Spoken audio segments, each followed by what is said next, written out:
our fights and our conflicts started to happen when we started to have children. Because again, another point of contention. You were coming from two completely different backgrounds. For me, coming from a home with parents who used to yell at each other, my fighting style was pretty much the same because I learned that from the people I grew up with. And in Ajit's household, there was no yelling. There was no treating each other badly. There was due respect, but I can only imagine a lot of repressed anger and feelings because there was no outlet for it. For me, it's like I want to have this confrontation right away. And for Ajit, it's like, all right, avoidance, distract, sometimes bury, and let's come together when we're both calm. And so that is a fighting style that I needed to learn. Now, I have a question for you. How can we effectively fight with grace, with love, with compassion, with respect? Hello, hello there, Brave Table fam. Welcome to another episode of the Brave Table. I'm your host, Dr. Neeta, and this is your destination, your oasis to be all things just a little bit more brave. And today we are braving relationships. So if you are new to me, I just want to be the first to welcome you to your weekly oasis to brave new frontiers. And this week we are braving relationships. Now, I have a question for you. How do you fight in relationships? Who's the one that gets triggered? And in a relationship, do you believe that the healthier relationships never fight? Have you ever had a fight with a loved one that you just wanted them to read your mind? Or are you the resistant, stubborn one that gives the silent treatment? Now, in this episode, I'm going to dive into conflict resolution with your family. And most importantly, with your partner, with your loved one. We are diving into romantic partners and relationships. And the 3 tips that I'm going to share with you today, I believe will effectively help you fight better, fight with love. And not only that, know your fight patterns, but also decipher what you need for repair. And ultimately, if you are in a season where maybe you are having more arguments and disagreements or conflicts with your partner, maybe it's just one of those rocky bumps in the road that maybe it's not a sign, maybe it's a sign that you need better and effective communication. And before I start, I want to pick one of my cards. And if you're watching this on YouTube, it is my That Suck Now What affirmation card deck. There are 52 card decks. And it's really for sucky moments, but we're going to bring this intention today. And let's see, what do I have here? Okay, I am celebrating all my wins. My future self will thank me for my efforts during this season of life. I am committed to doing the work. There you go. There it is, friends. I'm committed to doing the work. And this was interesting because this spark of being masterful at relationship communication with my dear, amazing partner slash guinea pig, Ajit Nawalka, we both had come from varying different backgrounds of how we viewed communication and how we view each other in communication. And there are different nuances, and we both had been married before. We both had come from different relationships, and we knew that in our union together, we wanted to do some things different. And so now, in the beginning of our relationship, we rarely ever fought. And I know some people might think we are lying, but we rarely ever fought until it came down to 2 things. And it was moving back to the US because for probably a year and a half we were kind of like in our honeymoon stage. We had gotten together overseas and we were kind of doing this dance. I was spending a lot of time in and out of San Francisco where I was living at the time, and then I also joined him into certain travels that he was traveling. And we were just kind of in this open season of life. Open meaning that we were just kind of we didn't have children. We were just kind of exploring our relationship, getting to know each other. And I had in my mind that I was going to move to Singapore. He had his mind that he was going to move to San Diego. So if you really think about it, we were just kind of going with the flow. And perhaps it's one of the reasons why maybe it kind of leaned into something more because there wasn't an attachment. And our attachment styles, while we were both kind of healing in this journey of healing past relationships, I knew that communication 101 was going to be so important. It's one of the reasons why I'm so committed now to having brave conversations.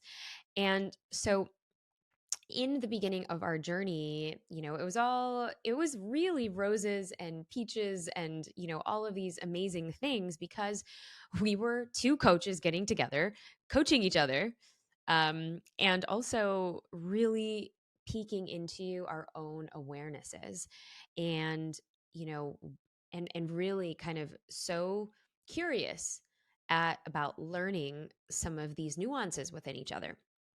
Now, until it came to these two things. And finances was one of them. It was a huge difference because he was born and raised in India and where there aren't credit card systems, everything's pretty much paid in cash. You don't spend if you don't have. Like these are those bare bones, like really great rules and really great belief systems. And then you meet myself who is a little bit more I'm a spender and I am one to I do like taking risks. I've taken a lot of risks as an early entrepreneur in many seasons of my life. And I've gone through a lot of loss and not only, tragic moments and loss of my parents, but I had to grow up early. And so a lot of my street kind of hustle is attributed to the fact that, yeah, there were days where it was really uncertain. There were times where I had to work three jobs.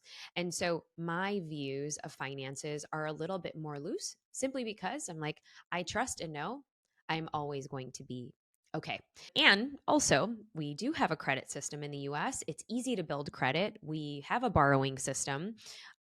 Even our student loans are loans that are given to students going to college and professional schools. And in India, or where, Ajit's upbringing was coming from, that this is just not the case.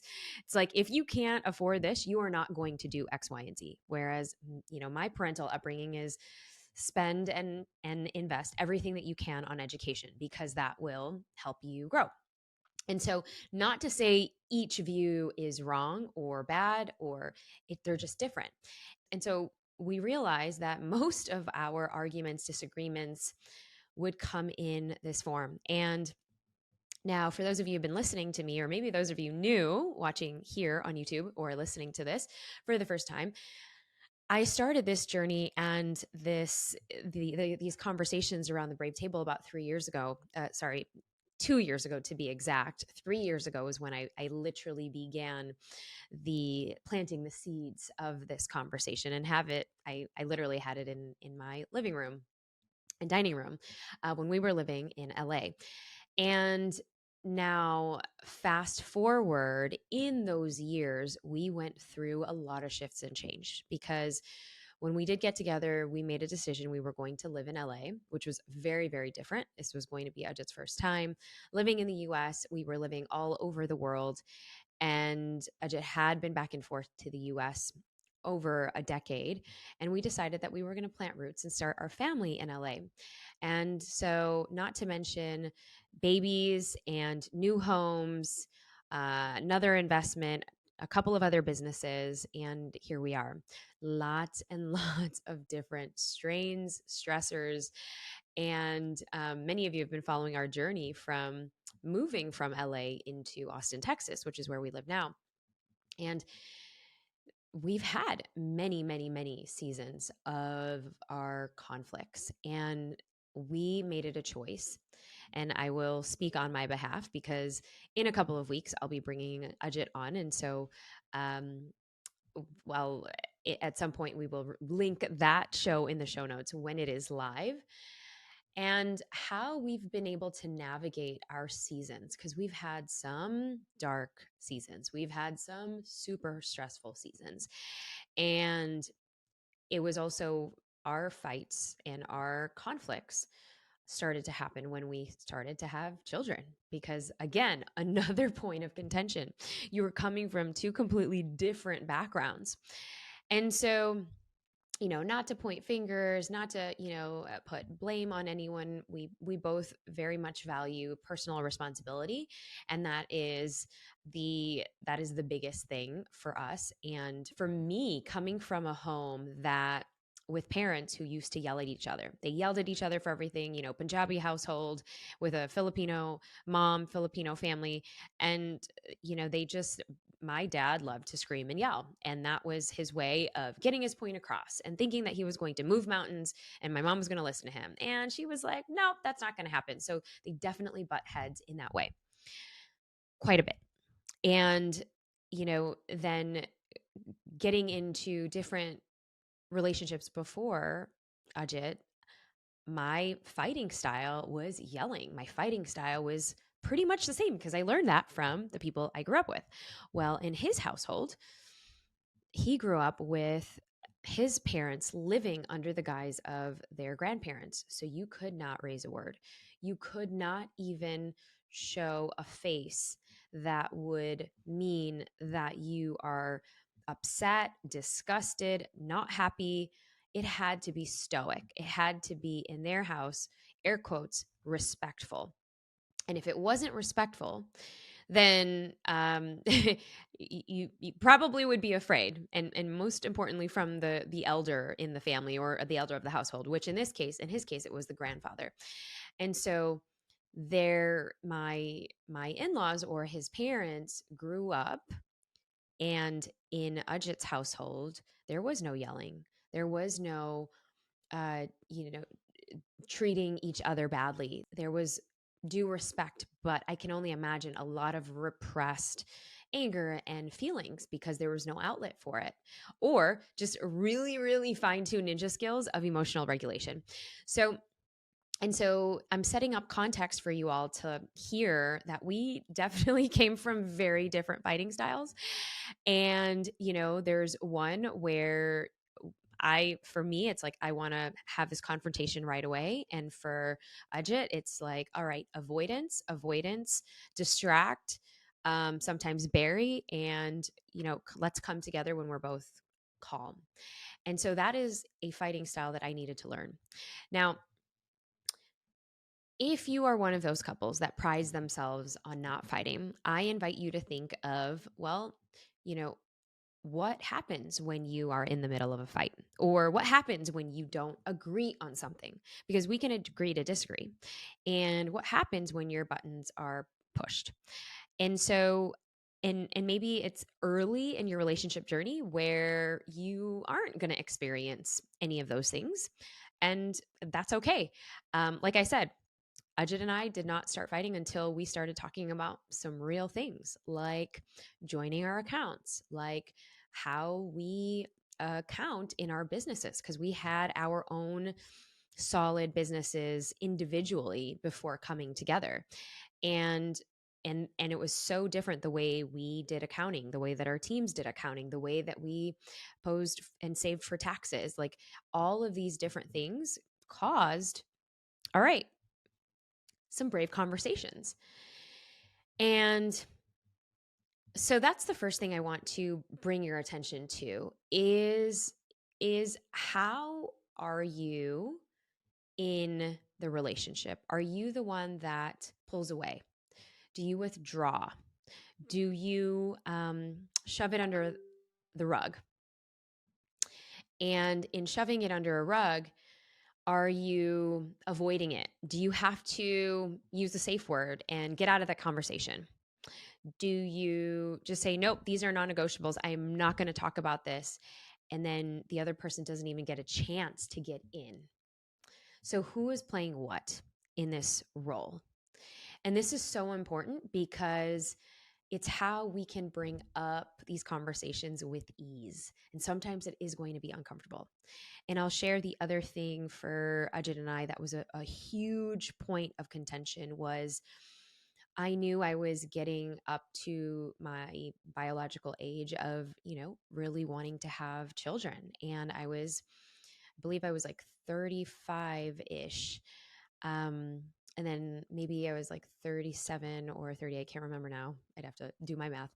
I think it was 38 when we were, or 37, 38, when we were trying to, or having thoughts of having a second child. And Ajit was like, there's no way, there's no how, we are not, there's no way. And that was a really big, it was a season for me because I had to reconcile, okay, if he's not ready to expand our family now, and of course we were very lucky, we got pregnant early, and with my first son, with our first child. And so I had to be okay with, all right, what does this mean for me?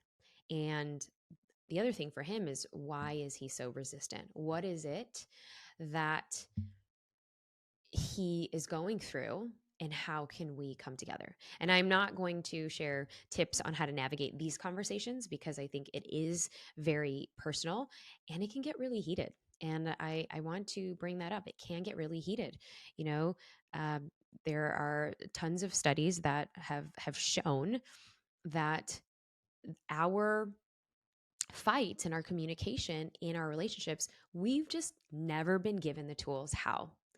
And we are learning this from our parent figures or our caregivers and our elderly folks in their generation. And I don't know about you, but I didn't really have good models. And so we had to look things up. And so there was a season where we were just devouring and going to all of these different, from, couples workshops, couples retreats, sitting with the foremost experts on conflict resolution, from the folks at Gottman Institute. We did one of their trainings, and we started to work with the Terrence Real Institute, and their trainers and their therapists. And we dove into a lot of group, not just coaching, therapy, individual therapy, plant medicine, to really understand how we can actually, and what some of those tools that we can use in our fights. And I'm going to share some of those tips with you in just a second. So, for those of you who think that this is a red flag, if you are fighting too much, okay, there is this marriage.com article, and I was sharing it with my husband, and literally it talks about 3 reasons why you need healthy fighting in a relationship. It's someone's article that they wrote on marriage.com. And I was surprised to see that, people are actually asking, is it normal to fight in relationships? I mean, if you're asking, is it normal to fight in relationships? You've got this thing all wrong. What is making you fear having conflict in relationships? Having conflict in relationships, whether it's love relationships, whether it's friendships, whether it's in your family dynamic, that's a good thing. It allows you to navigate those waters. It allows you to figure out what your differences are, and really work together.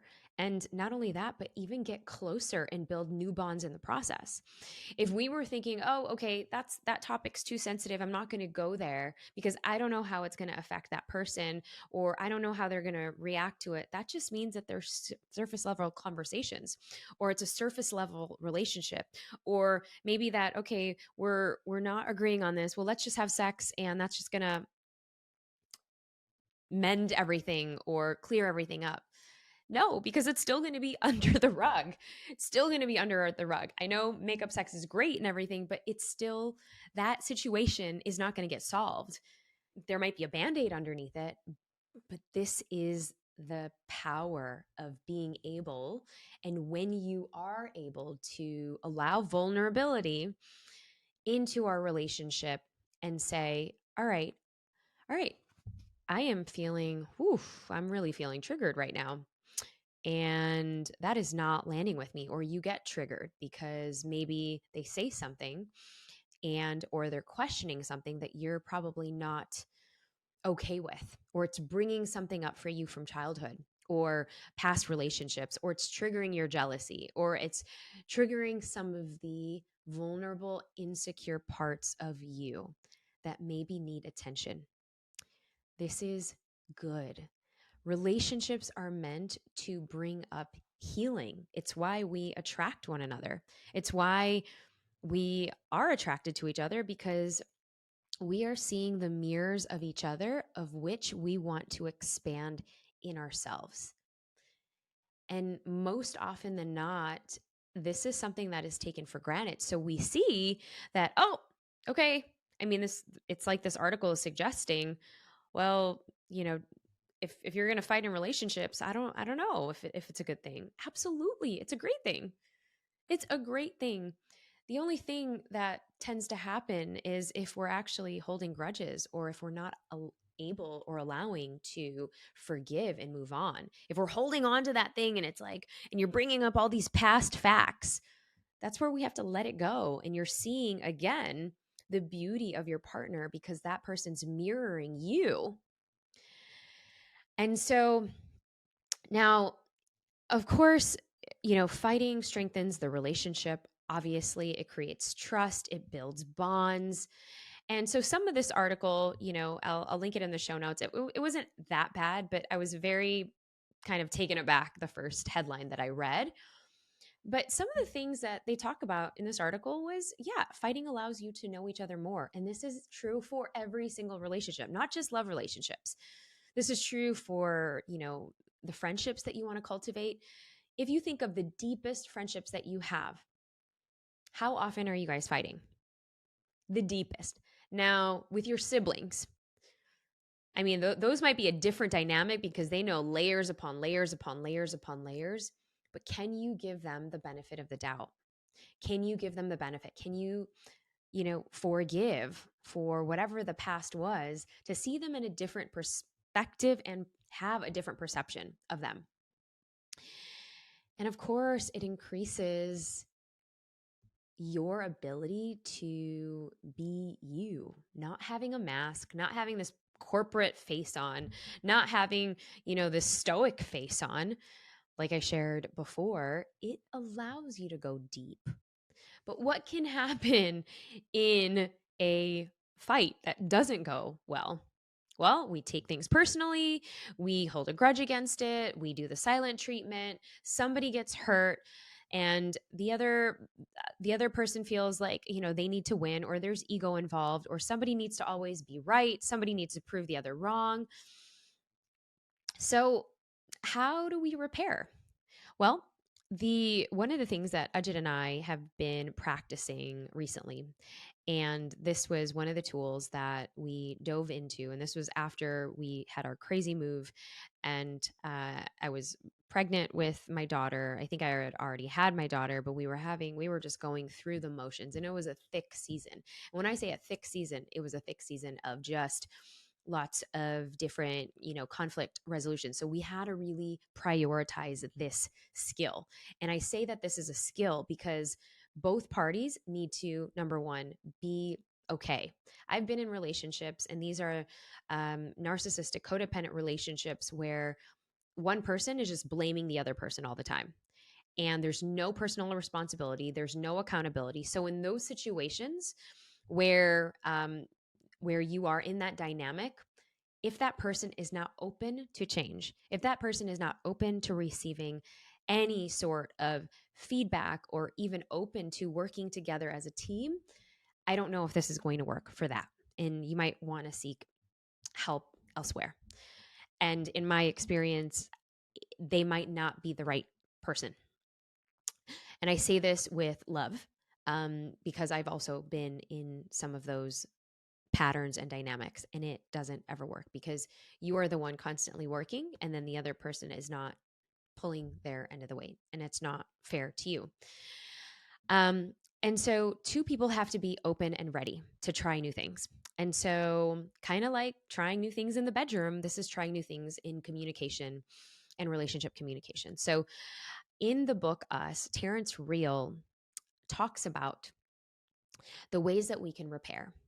And many aspects of ourselves come up during a fight or a conflict. And it might bring us back to our 5-year-old self getting reprimanded by our parents, or from that teacher that told us that we were never going to be good enough. So we have our own triggers that come up during every single fight. And so it is up to us, okay, or one person in the relationship to think of, well, what meaning am I making this about that person? If, let's just say, well, you know, um, they don't want to, you know, buy a home. And you're like, well, I really, really want to plant roots. I really want to start a family. And they're like, I'm just not there yet. And so it starts to go back and forth and back and forth. And then there is this rumble. And so the way to begin any sort of reconciliation and repair is come from a place, number one tip, of understanding. When we make stories in our minds of, oh, I know that person's going to go there because they always go there and they always get defensive and they always think the worst case scenario. Well, we again make stories up in our minds about what that person is going through, depending on how they're feeling. So it may be a layered one, it may be mixed with other kind of situations that have happened in the past. And so the and I'll link the New York Times article on this as well, where they talk about what Terrence Real actually, what you would expect from reading the book Us, and how it's actually helped revolutionize so many different couples, and it's really helped us. So one of the things that you can say is, well, this is what I saw, or this is what I heard. This is what I made up about it. Okay, number two. This is how I felt about it. And this is what I need. This is what I need to help me feel better. And then the other person reflects back. Okay, so this is what I heard from you, and this is how it made you feel. This is what you made up about it in your mind. And here's what I'm hearing that will make you feel better. So when we are mirroring or rephrasing, we're actually acknowledging how it made them feel. And I mean, you obviously want to come from a genuine place. And in the beginning, it felt like Ajit and I were rehearsing from scripts because it was kind of, foreign. Because when we are in it and we want to prove a point and we want to prove why our point is valid or why can't they understand us, well, seek to be understood, right? Seek to be understood before you're trying to ask to be, or seek to understand first, sorry, then to be understood. Because if we're not trying to understand where they're coming from and talk to them in that way, then we're not going to be able to get our point across. And if you need, this is the last tip that I'll give you, is use a safe word. Because when things are getting really out and really big in the air for you, or it starts to get really smoky and fiery, then you need a safe word. Our safe word is, Hakuna Matata, and where we're not going to bring it up until we kind of cool off about it, or we take a walk, or we take what we can eat. And, sometimes it'll go like this. We're kind of in it, maybe, the other person. And this is the other thing too. So I gave you these 4 things that you can actually use the script, and I'll put it down in the show notes. You also want to make sure that, is the person resourced? Because we might get triggered because we didn't eat, or we were running, on empty all day, or we didn't get enough sleep. the night before. And I know those were some really big triggers during having really tiny little babies and toddlers running in the house. When you're not sleeping at night, you are more likely to get triggered. You are more likely to just like start screaming and yelling. You are more likely to go back into your old patterns of fighting, because that feels safe. It's closest to your nervous system. So you want to really make sure you are equipped to hear that conversation. And the other thing that I want to also bring to mind is, if you are, and this is what I always say, hey, I would love to have a conversation with you about this. Do you feel like you are equipped and ready to hear what I'm going to share?